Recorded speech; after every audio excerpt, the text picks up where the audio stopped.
Ok, d'accord, mais je te préviens, vous n'allez pas me payer avec un pass Astérix pour un an au parc Astérix. On a une longue histoire, vous savez, avec Vincent Cassel. La première scène que l'on avait, c'était une scène de depuis, même pas une carte postale, rien. Donc... La matière du costume, avec la transpiration, ça m'a fait... Ah, ça cramait. Mais tu vois, c'est même pas un mauvais souvenir. Ouais. C'est l'allergologue. Vous pouvez passer Ah, mais il pour est nous sous voir. traitement depuis 8 mois. C'est de la flotte dégueulasse. Ah ouais. C'est de la flotte qui, à l'intérieur de l'étain, là, je sais pas ce que c'est en... Ça se métallise un Ouais, peu. ça se métallise et ça fait un goût, mais dégueulasse. On a une longue histoire, vous savez, avec Vincent Cassel. La première fois qu'on s'est rencontrés, on était sur un film de Jean-Jacques Hano, et la première scène que l'on avait, c'était une scène de sodomie. Alors, si vous voulez, depuis, même pas une carte postale, rien. Donc j'étais content de le retrouver là. Mais c'est vrai. Rien. C'est violent. Donc si vous voulez, ça forme Ah, tu faisais beaucoup. le cochon. Et depuis, voilà. Et depuis, rien. Et donc, je l'ai retrouvé là, j'ai eu, bah dis non. Pas un texto, hein. Rien. Que du mépris. Parfum en particulier? Ça sent le laurier. Coucou Jules! On est plus sûr du sapin là.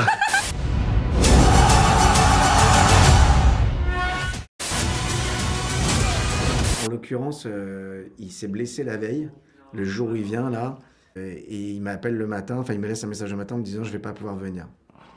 Et je lui dis c'est pas possible, on a 500 figurants, il faut absolument que tu viennes et tout ça. Il est venu avec une attelle gonflable, avec un mec qui lui réduisait le truc. Il arrive sur le plateau, il devait tourner à 9h, il arrive à 16h30, et il me dit j'ai 1 heure. Donc là, j'ai compris qu'il avait beaucoup fait des tournages de publicité Ouais. et qu'il s'est dit en 1 heure, ça le fait. Et là, c'était de la folie, quoi. C'est genre, on a sorti toutes les caméras, on a fait 2 prises dans tous les axes en même temps, avec José qui se jetait du rocher. Faut pas pousser les gens comme ça fait mal. Tu te rappelles, c'était complètement fou. Ouais. Et après, on faisait des plans avec une doublure, où on faisait des plans sur les pieds, les trucs et tout. Enfin bon, c'était du n'importe quoi. Mais il a été franchement extraordinaire. Et quand il s'est rétabli après, qu'il est revenu à la fin du tournage pour faire la baston, enfin sa scène de bataille, il avait appris la chorégraphie par cœur. Il était à fond. Et on a tourné sous la pluie battante parce qu'on n'avait pas le choix. Il pleuvait des cordes, mais ça amène à un truc à la scène qui est quand même un truc assez intéressant. Et il était dans la boue, sous la pluie. Il a jamais voulu aller dans sa loge. Le truc qui m'a fait beaucoup marrer quand on l'a engagé, il m'a dit ok d'accord, mais au niveau de l'argent ça se passe comment et tout ça. Je lui dis mais ça tu verras avec mon producteur. Il me dit ok d'accord, mais je te préviens, vous n'allez pas me payer avec un pass Astérix pour un an au parc Astérix. J'ai non, pour 2 personnes. On n'est pas des bâtards. On a un pass Navigo, c'est maintenant 90. Non, il a été extraordinaire, franchement.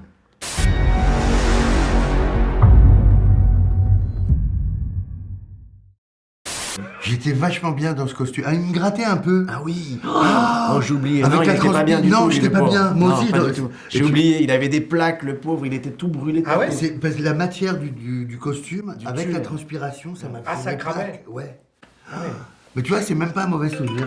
Ah, C'est l'allergologue. c'est ça. Je Bon, m'aurais il faut que vu je prenne ça. ma cortisone. Vous pouvez passer Ah, mais il vite est pour nous sous voir. traitement depuis 8 mois. Il faut que je prenne ma cortisone. Ça, genre, quand sinon, ça va. Je vous laisse, je vais au labo. Ah, c'est vrai, le pauvre, il a pas. Son corps n'a pas très bien accepté. C'est pas un mauvais souvenir. J'avais complètement oublié ça. Moi, les BD que je piquais à mon père Ouais, c'est ça. et que je lisais après à mon fils, en fait. Et donc voilà, ce transfert de génération en génération et un truc qui est quand même qui fait partie du patrimoine. Ça dépend de la génération. Je crois que les premières générations, dont je fais partie malheureusement, c'était la BD. Et puis après, il y a d'autres générations, parce que Jonathan, lui, il a connu ça par les bon films. Ouais, les dessins animés, ouais. Ah ouais. Tu vois? Parce qu'il n'avait pas de livre, en fait. Chez lui, il avait que la télé. Ouais, mais ils lisent pas, ces gens ne lisent pas. Ouais.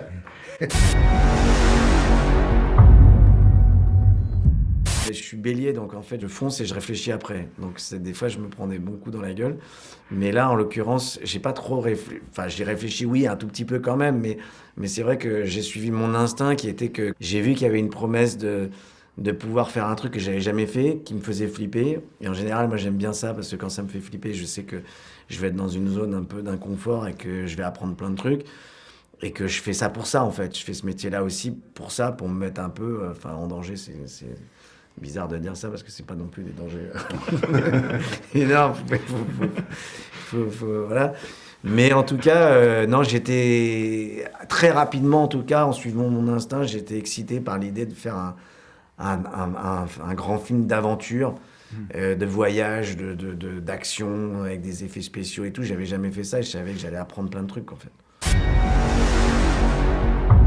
On a eu, je dois dire, un patron exceptionnel, et plus qu'exceptionnel, parce que dans les conditions dans lesquelles on a fait ce film, dans tous les moments difficiles, c'est-à-dire des moments où on est vraiment au décor naturel, avec les chevaux, des centaines de gens à gérer, de la boue, des orages, des choses, Guillaume a été de la perfection, et une équipe technique au-delà des compétences techniques, et vraiment sans zéro contrainte, et pour Guillaume, des contraintes de fou. Et il a gardé un flegme total, une gentillesse totale. Franchement, c'est là qu'on voit la patte des grands, quoi. Je suis pas trop d'accord. Oui, c'est ça. J'ai un bémol à donner. Non, alors, On n'a pas vécu le même film. je vais rajouter un truc, c'est que, en plus que je confirme tout ce que vient de dire mon ami José, mais qu'en plus tu trouvais le temps de venir déconner avec nous. Alors ça, je trouvais ça ouf. Mais ça, c'était très nouveau pour moi. C'est la première fois que j'étais sur un film. Et bizarrement, en fait, sur ce film-là, alors que c'était effectivement, on n'avait que des galères de météo, de plein de trucs. En fait, je me rappelle de manière très précise du premier jour de Ramzy. On était dans la cellule, là, dans le décor. Et en fait, c'est la première fois que je voyais un acteur qui faisait le con sur le plateau et que ça me rassurait. En fait, j'étais tellement mort de trouille que le fait de le voir ou d'entendre José faire le con aussi, de déconner, ça me rassurait et ça me faisait rire et ça me faisait du bien. Alors que sur tous les autres films que j'ai pu faire, à chaque fois, dès qu'un acteur déconnait, faisait le con, je disais « Ah putain, merde, truc, un âge, je peux pas me concentrer et tout. » Alors que là, j'avais presque des fois besoin qu'il fasse les cons pour me sentir mieux et à l'aise, et parce que je savais qu'on faisait une comédie aussi, et qu'il fallait que l'ambiance soit bonne. Mais j'étais tellement des fois... Si, ouais, j'ai vu le moment flippé. où il nous a regardé, il s'est dit, eh merde. C'est qu'en fait, c'est un cavalier émérite. En fait, il a eu la grosse erreur, c'est de nous filer des chevaux à tous, parce qu'il a compris que nous, on n'était pas américains. Non, Et en vrai, fait, même avec des chevaux dressés, on est tous comme ça, super bien.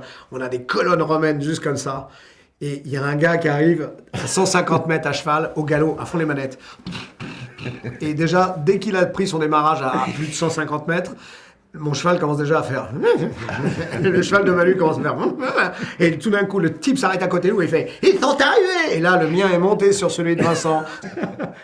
C'était dément.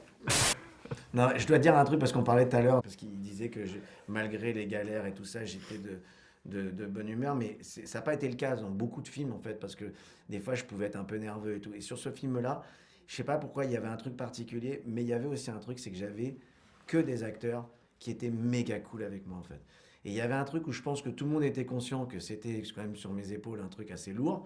Et du coup, j'avais, et mon pote de longue date avec qui je me suis frité sur pas mal de films, avec Gilles, il y a des moments où ça peut être compliqué.